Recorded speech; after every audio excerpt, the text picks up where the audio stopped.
안녕하세요. 축구 전문 기자 한준입니다. 참으로 어처구니 없는 일이 아닐 수가 없습니다. 2023-2024 시즌 프리미어리그 12라운드 경기 토트넘 허스퍼가 울버햄튼 원더러스와의 원정 경기에서 2대1로 역전 패배를 당했는데요. 이 경기의 가장 큰 원흉 포스테코글루 감독의 하이라인 전방 압박 공격적인 축구가 작동하지 못했고 후반 추가 시간에 두 골을 내주게 됐던 빌미이자 원흉 사실 어떤 한 명의 선수를 매도하고 매장하고 그러려는 생각 아니에요. 근데 경기를 분석하고 경기를 파악하고 그 대안과 솔루션을 찾아야 하는 냉철한 분석과 진단이 필요한 시점에서 잉글랜드 대표 수비수인 에릭 다이어에 대한 말도 안 되는 영국 현지 언론의 호평, 좋은 평가가 나오고 있고, 반대로 토트넘의 캡틴으로서 정말 이날 경기도 노골적인 상대의 집중 견제와 폭력 축구에 희생을 당하면서도 그나마 토트넘이 맞이했던 몇 안 되는 기회에 전술적인 기여를 했던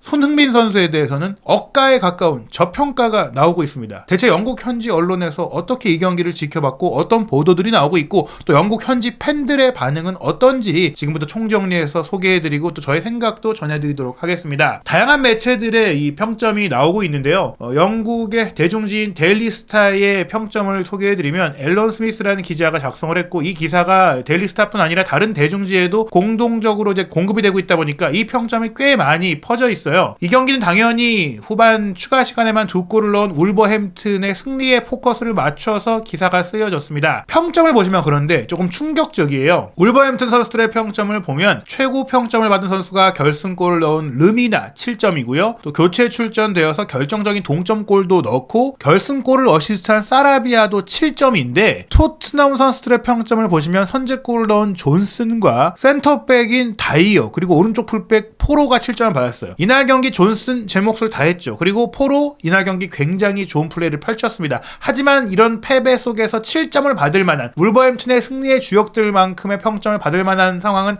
아니라고 생각이 되는데요. 100번 양보해서 이 선수들에 대해서도 공정하게 막판에 추가 시간에 골을 내준 상태에 이 선수들의 책임은 없으니까 합당한 평가라도 볼 수 있습니다. 그런데 다이어는 어떻게 7점이냐? 울버햄튼 승리의 주역들과 동등한 점수를 어떻게 받을 수가 있느냐? 토트넘에서 최저 평점은 호이비에르인데 그나마 호이비에르 선수는 열심히 수비도 해주고 나름 분투를 했고요. 손흥민 선수 평점 6점, 이 점수야 토트넘의 대부분의 선수들이 받은 점수이니까 뭐라고 할 수는 없겠지만 다이어 7점, 이것은 말이 안 된다. 그리고 데이비스 8점이 나왔는데 데이비스 선수가 이날 고군분투해서 정말 토트넘 선수 중에서 수비 라인에서 가장 잘한 것은 맞지만 승리를 이끈 울버햄튼의 선수들보다 더 높은 경기 최우수 선수급의 평점을 받은 것은 조금 말이 안 된다. 심지어 이 신문의 스타맨 경기 최우수 선수도 르미나로 선정해 놓고 르미나에게는 평점 7점이고 벤 데이비스 8점, 다이어 7점이다. 이것은 뭐가 단단히 잘못됐다라고 봐야 될 것 같아요. 게다가 비카리오에게 평점 6점이 나왔는데 비카리오 선수가 전반 33분에 수비 라인이 빠뜨린 상황에서 날카롭게 들어온 르미나의 슈팅을 막아냈던 이 선방이 아니었다면 더 일찍 경기가 뒤집힐 수도 있었습니다. 반대편의 다이어 보세요. 만약에 여기서 르미나가 슈팅을 안 하고 크로스 패스라든지 컷백을 내주었다면 쿠냐가 마무리해서 득점할 때 과연 다이어가 이걸 커트할 수 있었을까요? 다이어는 전반적으로 나름 열심히 한 건 맞습니다. 이 선수가 최선을 다한 것을 부인하진 않아요. 그리고 몇몇 기대보다 좋은 장면들이 있었던 것은 맞지만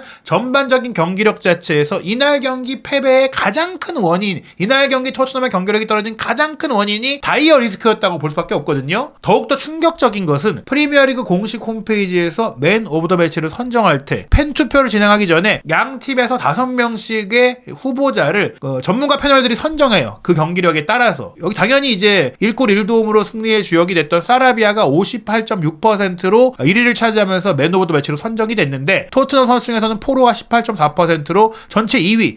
좋은 활약한 게 맞다고 말씀드렸죠. 그리고 비카리아, 존슨 등이 나오는데 이 5명의 토트넘에서 가장 잘한 선수 후보 안에 에릭 다이어가 포함되어 있으며 무려 여기서도 0.8%의 투표를 받았다는 것 자체가 말이 안 된다. 이날 경기 양팀 통틀어 8번째로 잘한 선수가 다이어였다. 이것도 말이 안 되는 결과입니다. 영국의 프리미어리그 주간 방송사인 스카이 스포츠의 평점에서도 플레이어 오브 더 매치 파브로 사라비아 선수에게 당연히 가장 높은 평점인 8점이 주어졌어요. 그리고 토티 고메스도 이날 왼쪽 수비수로서 운반, 전개, 커버 다 잘해서 8점. 굉장히 좋은 평가가 나온 거 맞습니다. 그런데 토트넘 선수들의 평점은 황당하기 그지 없습니다. 대부분의 선수들에게 6점을 줬어요. 뭐 막판에 흔들렸던 부분들만 아쉬웠다라고 보는 것인데 최저 평점이 이제 손흥민, 쿠루세프스키, 다이어 공동으로 5점을 준 거예요. 손흥민 선수에 대해서 잘했다고 말할 수는 없겠지만 5점으로 팀 내 최저 평가, 경기 최저 평가가 나올 정도로 부진했느냐에 대해서는 저는 아니라고 생각하거든요. 쿠루세프스키에 대해서는 분명히 아쉬운 면들이 있지만 그래도 존슨의 골 과정에 결정적인 플레이를 해줬고 다이어와 같은 최저 평점이 나온다는 것 자체가 의아하다라고 볼 수가 있는데 이날 경기의 가장 큰 문제가 무엇이냐? 경기 초반에 화끈하게 공격력이 전개될 때의 플레이에는 손흥민 선수, 존슨 선수, 쿠루세프스키 선수의 공격 조합이 잘 작동을 했고 거기에 커버 들어왔던 사르의 움직임이라든지 미드필드 라인까지는 플레이가 괜찮았어요. 문제는 배후 리스크, 다이어 리스크가 있다 보니까 이 선수들이 무리를 하다 보니 경기력과 체력이 점점점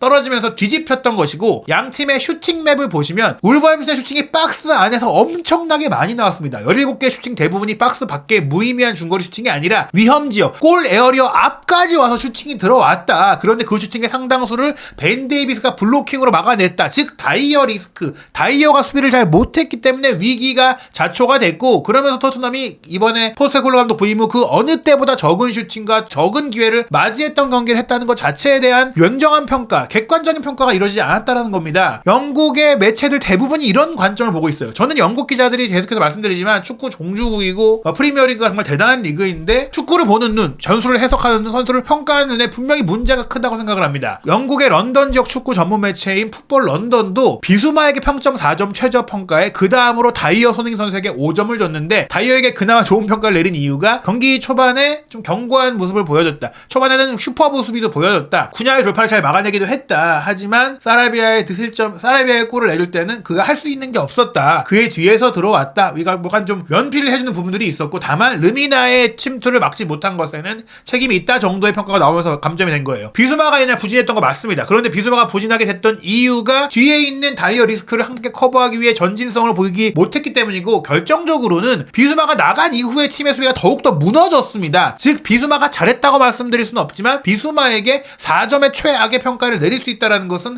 말이 안 된다. 손흥민 선수에게 5점을 줬는데 물론 이제 좋은 패스를 했던 장면들도 소개가 됐지만 더 나은 기회를 제공하지 못했던 것에 대한 아쉬움을 표하면서도 다이어와 같은 점수를 주는 것은 손흥민 선수에 대한 모욕입니다. 다이어가 좋은 평가를 받게 된 것이 바로 이 후반전 초반 51분에 나왔던 쿠냐의 단독 돌파, 현란한 돌파가 치고 딱 들어오다가 슈팅 코스가 왔을 때 다이어가 기가 막힌 태클로 잘라낸 것인데 사실 이 장면은 쿠냐가 다이어가 좀 더 빨리 움직일 줄 알고 이동한 것이 오히려 다이어가 한 타이밍 늦게 움직이다 보니까 걸린 거예요. 이게 뒷걸음질 치다가 걸린 것 같은 행운의 커트였어요. 물론 그 행운의 커트이지만 다이어가 잘 막아낸 게 맞습니다. 하지만 더 못한 장면들이 후두룩하기 때문에 다이어에 대해서 이 장면을 두고 평가를 더 올리는 건 말이 안 된다. 더 결정적으로 문제인 것은 이제 런던 지역신문인 이브닝 스탠다드의 토트넘 담당 기자인 댄 킬패트릭 기자가 취재력은 있을지 모르지만 경기를 평가하고 선수들의 평점을 내리는 데 있어서는 거의 최악의 그 눈을 갖고 있다. 추가할못이다. 다이어, 데이비스, 손흥민 선수 3명에게 평점 5점으로 최하 평점을 줬는데요. 데이비스는 너무나 억울할 수밖에 없겠죠. 데이비스가 이날 경기 정말 최고의 플레이를 펼쳤습니다. 보세요. 기록을 보시면 걷어내기 3회, 슈팅 블로킹 5회, 가로채기 2회, 태클 3회를 했어요. 지상경합 5번 모두 성공하는 100%에다가 패스 성공률도 94%, 롱볼도 5개 중에 4개를 적중시켰습니다. 벤 데이비스가 이번 시즌의 출전 기회가 굉장히 제한적이었고 이날 경기가 거의 유일한 풀타임이고 선발 출전이었잖아요. 그런데도 슈팅 블로킹을 총 7개를 기록하고 있어요. 이게 90분당으로 환산하면 3.5회로 프리미어리그 내에서 압도적인 기록일 정도로 데이비스가 다 블로킹을 해줬기 때문에 다이어가 그 많은 실수를 했음에도 불구하고 잘 드러내지 않았던 건데 같은 점수를 준다. 이거는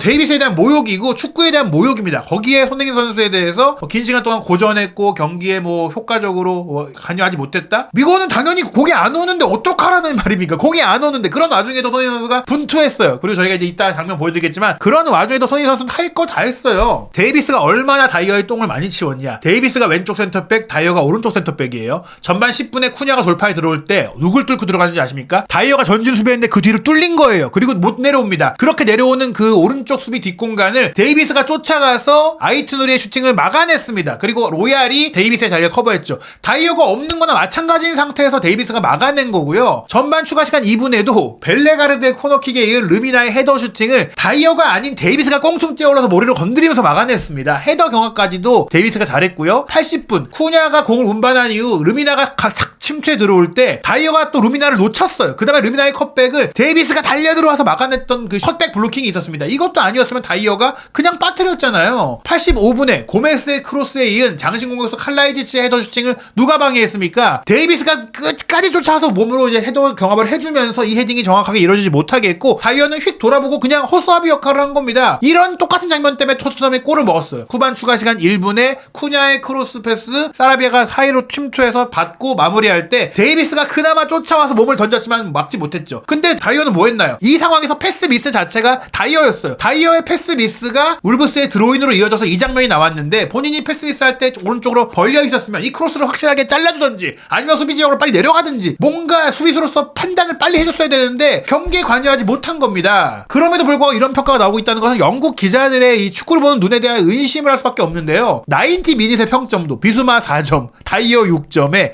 사르 손흥민 5점. 사르가 얼마나 많이 뛰었습니까? 사르가 후반전에 교체된 이유는 사르가 방전되면서 못 뛰어주니까 경기력이 떨어지기 시작했어요. 팀 전체가. 사르가 엄청 열심히 전방 압박을 해주고 연계해줘서 첫 골도 나온 거예요. 사르가 떨어진 이유는 뭐냐? 뒷공간이 불안하니까 너무 많이 뛰다 보니까 사르뿐 아니라 손흥민, 비수마 뭐 앞에 있는 모든 선수들이 그래서 방전이 된 건데 다이어 6점 줬다. 다이어 똥 치워주느라고 다 고생했는데 다이어가 그 상황에서 위기를 안 맞이했다고 잘했다? 잘 막아냈다? 이게 뭐 하는 짓입니까? 장난합니까 지금? 이거 아니거든요. 후반 추가 시간 7분에 역전골을 내준 이 장면에서 다이어가 최악이었어요. 그나마 비길 수도 있던 상황에서 사라비아의 패스 르미나가 침투하자 다이어 보고만 있고 멈춰져 있었어요. 일반적으로 현대 축구 센터백들은 이 침투 패스 맞춰서 그 동선 예측하고 앞에 먼저 들어가서 달려 들어가서 부딪혀주거나 제어해주거나 슈팅 못하게 해줘야 되는데 장난합니까? 이 플레이 하나만 가지고도 다이어는 평점 1.2점 혹평 나와야 됩니다. 축구를 보는 눈이 없는 영국 기자들이라고 봐야 될 것 같고요. 심지어 영국 정론지의 텔레그래프의 존 퍼시 기자조차도 포스테코글루 감독의 문제점들을 지적하는 면밀한 기사를 쓰면서 다이어가 잘했다는 평가를 하게 됩니다. 이 내용 소개해드리겠습니다. 포스테코글루 감독은 케인이 떠난 후 재건을 다소 쉽게 보이게 만들었지만 앞으로 몇 달은 상당한 도전이 될 것입니다. 제임스 메디슨과 미키 반더벤의 결장은 월요일 밤 첼시에게 당한 혼란스러운 패배의 부수적 피해 이후 의심할 여지 없이 큰 타격이며 빅 NG의 혁명을 위한 첫 번째 심각한 고비를 의미합니다. 포스테코글루 감독이 울브스를 상대로 추악하더라도 이길 수 있는 능력을 보여줄 것 같았는데 울브스가 추가 시간에 2골을 넣으면서 마침내 토트넘의 회복력을 깨트리며 열광적인 축하 장면을 불러일으켰습니다. 토트넘은 이번 시즌 최고의 두 선수인 메디슨과 반더벤이 부상을 당해 내년 초까지 복귀하지 못할 것으로 예상되는 등